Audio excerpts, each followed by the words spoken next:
Hello students welcome to my channel. आज video रे तुम मानकर सप्तम श्रेणी साहित्य बहिर गोपबंधु दास को रचित देखी नहीं केते दिन खंडगिरी ए चैप्टर टीर प्रश्न उत्तर गुडी को आलोचना करनेबा। एहा सहित तुमर परीक्षा उपयोगी important long question short question एवं ग्रामर गुडी को मध्ये आलोचना करनेबा। एक नंबर उत्तर कुह क कविताटी रे वर्णित स्थान केउठी अवस्थित। उत्तर कविताटी रे वर्णित स्थान खंडगिरी भुवनेश्वर उत्तर पश्चिम दिगरे अवस्थित। ख कवि खंडगिरी को उत्कल गौरवर प्रतीक रूपे काहेकि वर्णना करिसेंती। उत्तर खंडगिरी रे उत्कलर इतिहास सबु अमर अक्षर अंकित होई रहिथिबारु कवि एहाकु उत्कलर गौरव प्रतीक रूपे वर्णना करिसेंती। ग खंडगिरी जनस्मृति रु काहेकि लिभि जाउछि। उत्तर कालर प्रभाव रे खंडगिरी जनस्मृति रु लिभि जाउछि। घ कविता रे रानी हंसपुर संपर्क रे कौन कवि कहिसेंती। उत्तर महाकाल नीरे बुदबुद भली कलिंगर विभव मिसी जाइछि तथापि रानी हंसपुर नारखार अवस्था रे ठिया होई रही अतीतर से गाथार साक्षी देउछि बोली कवि एही कविता रे रानी हंसपुर संपर्क रे कहिसेंती।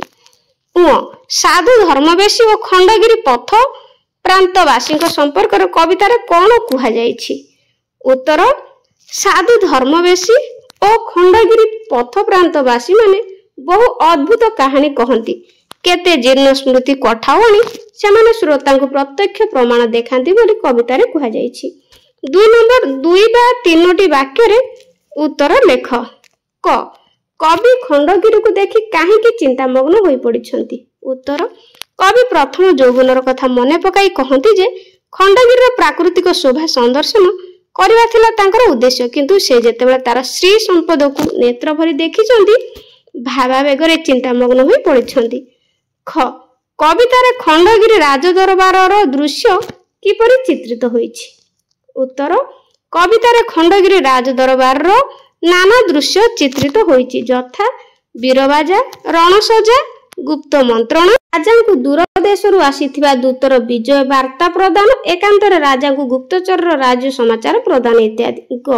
श्रमण सन्यासी माने खंडगिरी रे कौन देखुछंती बोली कवि वर्णना करिसेंती। उत्तर खंडगिरी रे आध्यात्मिक वातावरण अत्यंत गौरवह सेठारे श्रमण सन्यासी माने बसी तत्व विचार करिबा लोकमानकु उपदेश देबा एवं अहिंसा प्रचार इत्यादि करुछंती बोली वर्णना करिसेंती। घ खंडगिरी गुंफार शिल्पी माने केउ कार्य करुछंती। उत्तर उत्कलर शिल्पी माने महान खंडगिरी गुंफार से माने निवृत्तर गुंफा खोला कार्य करुछंती। साधक माने खंडगिरी एबे मध्ये अछंती बोली कहिबार कारण कोन।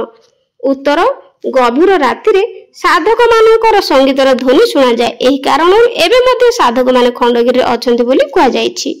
च वृद्ध खंडगिरी विरक्त पराए उभा गंभीर एहा काहेकि कुआ जाइछि। उत्तर वृद्ध काल रे मनुष्यर समस्त श्री संपद नष्ट हो जाए खंडगिरी विनष्ट सर्वस्व हो जाइथिबारु वृद्ध खंडगिरी विरक्त पराय उभा गंभीर बोली कुहा जाइछि। 3 नंबर सरल भाषा रे बुझाई लेख। एठार हम सरल अर्थ लेखिबा। क तथापि से गाथा रखी अछि गिरी काल परा भाबे देखाई हिया। उत्तर तथापि डट डट हिया संसित पद्यांशटी देखि नहीं केते दिन खंडगिरी शीर्ष कवितार आनीत। एठार कवि गोपबंधु दास खंडगिरी समस्त प्रतिबंधक को एड़ाई कालर कराल गर्भरे लीन न होई उत्कलर गौरवह अतीतर मुक साक्षी भावे किपरि अद्यावधि विराजमान ताहा वर्णना करिसेंती। एकदा कलिंग बोलाउथिबा उत्कल समग्र देश रे नाही नथिबा गौरवर अधिकारी थिला। कला साहित्य राजनीति स्थापत्य वाणिज्य व्यवसाय समस्त क्षेत्र रे अजस्र ख्याति अर्जन करिथिला। से समस्त गौरव और विभव कालर ध्वंसकारी प्रभाव रे लीन हो जाइछि। आज कलिंगवासी मध्य मातृभूमिर गौरव एपरिक कलिंगर नाम पर्यंत भूली जाइछंती। कालर कराल प्रभाव किंतु खंडगिरी को ध्वंस करि पारि नाही। सब बाधा प्रतिबंधक को अतिक्रम करी से वीर दत्तरे अतिकर मुख साक्षी भावे दंडमान होइछि। कलिंग वीर मानकर गौरव गारिबा एबे मध्य खंडगिरी गुंफा मानकर खोदित होइछि। ख नुहेता विचित्र बाह्य विश्व मात्रे प्रतिफलनर निज हृदय। उत्तर नुहे डट हृदय संसित पद्यांशटी पंडित गोपबंधु दास रचित देखी नहीं केते दिन खंडगिरी शीर्षक पद्यर आनीत। एठारे कवि मनुष्यर निजर मनर भावना किपरि बाह्य जगत में प्रतिफलित होता है ताहा वर्णना करिसेंती। खंडगिरी पथ प्रांत में बास करुवा बहु साधु खंडगिरी संबंध में नाना अद्भुत कहानी मान शुणा मिले। विलंबित रात्रि निशब्द प्रहर में अंधकार गुहा मध्य शून्य संगीत शुणा जाए बोली साधु माने कहती। से मतरे से अंधकार गुहा मध्य एवं बहु साधु तपस्यारत अछंती और सेमानकर मुख निसृत मंत्रोच्चारण निशब्द शुणा जाए। यहाकू अनेक पथिक अविश्वास करिथांती मात्र कवि साधु मानकर एतादृश उक्ति रे विस्मित होई नांती कारण से हृदय रे सही परि धर्म धारणा रहिथिबारु तांकु सेपरि शुणा जाए। मनुष्य मनर भावांतर रूपांतर तार बाह्य जगत रे देखिबाकू मिले बोली कवि एठारे प्रकाश करिसंती।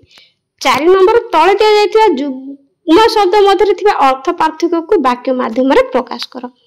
अर्थगत पार्थक्य हमें प्रकाश करिबा जुग्म शब्द गुड़िक जेमति कि प्रसाद प्रसाद जुग्म शब्द अनुग्रह प्रसाद प्रथम अनुग्रह तुम प्रसाद मु चाकरी पाइली अर्थात तुम अनुग्रह मु चाकरी पाइली से भली प्रसाद अर्थात भोग ठाकुरंको प्रसाद समस्त को दियो। एठारे भोग अर्थ प्रसाद प्रयोग करा जायछि। तापरे सत दंते सत तालबेश सत समस्ते सत कहबा उचित दंते सत हेले सत्य तालबे सत हेले 100 को बुझाए। शत शत पाइक युद्ध कले बासी दीर्घकार हर्षकार मध्य कौन प्रभेद दीर्घकार बास करुथिबा लोक आमे भारतवासी बासी हे गेले पूर्व दिनर खाद्य बासी खाद्य खाइबा अनुचित। खर खार खर अर्थात द्रुत खर तर होई पिलाटी आसिला अर्थात द्रुत होई के तापर खार अर्थात खारिया अनेक लोक खार खाद्य को भल पाती। बेसी बेसी बेसर हर्षिकार अर्थात अधिक बेस दीर्घकार हे गेले बेसधारी बेसी खाइबा उचित नुहे। ब्राह्मण बेसी रावण सीता को चोरी करी नेला। 5 नंबर मन पकाई कवितार पद गुडी को पूर्ण कर। कवितार पूर्ण करबा उत्तर दूर देशु दूत विजय भारता घेनी आसी करे छामुरे जना। ख से भली गंभीर निर्घोष लोक उपदेश काहि बा अहिंसा धर्म प्रचार। तापरे सेहि परि ग चूळु मूल जाए शोभे शिलाकाए प्रासाद प्रांगण गुंफा देउल। 6 नंबर कवितार क्यों प्रसंग रे कुआ जायछि लेख। क उज्जवल छवि क्यों प्रसंग रे कुआ जायछि उत्तर कवि उत्कलर एक विभवशाली रूप को कल्पनार दृष्टि रे देखिया प्रसंग रे उज्जवल छवि बोली कुआ जायछि। ख कलिंगर भूति उत्तर जल रे बुदबुद परि समय सागर रे कलिंगर ऐश्वर्य मिले जिबा प्रसंग रे कलिंगर भूति बोली कुआ जायछि। ग प्रत्यक्ष प्रमाण उत्तर खंडगिरी पथ प्रांतवासी एवं साधु धर्म बेसी माने बहु अद्भुत कहानी कहवा सहित जीर्ण स्मृति कठाओ मनाणी श्रोता को तांकर प्रत्यक्ष प्रमाण दियंती बोली ए प्रसंग रे कुआ जायछि। घ संगीत नभे उत्तर खंडगिरी निबिड़ अंधार गुहारे थिबा तापस साधक मानकर संगीत गभीर निशिथर शुणा जाउथिबा कथा ए संगीत नभे प्रसंग रे कुआ जायछि। 7 नंबर तळे दिया जाउथिबा शब्द गुडिकर गोटे लेखा प्रति शब्द लेखिया तो किछि शब्द दिया जायछि ए शब्द गुडिकर प्रति शब्द लेखिबा काया अर्थात शरीर हिया हृदय निशिथ रजनी नभ गगन कठाउ पादुका।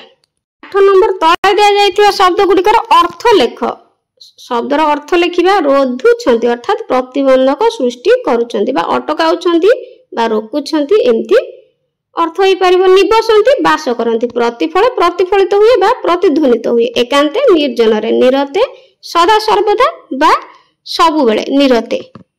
पिला माने वीडियो पसंद आस्थिला लाइक कर दबो एवं कमेंट रे निश्चित जणाइबो। आज पई रहूची गॉड ब्लेस यू।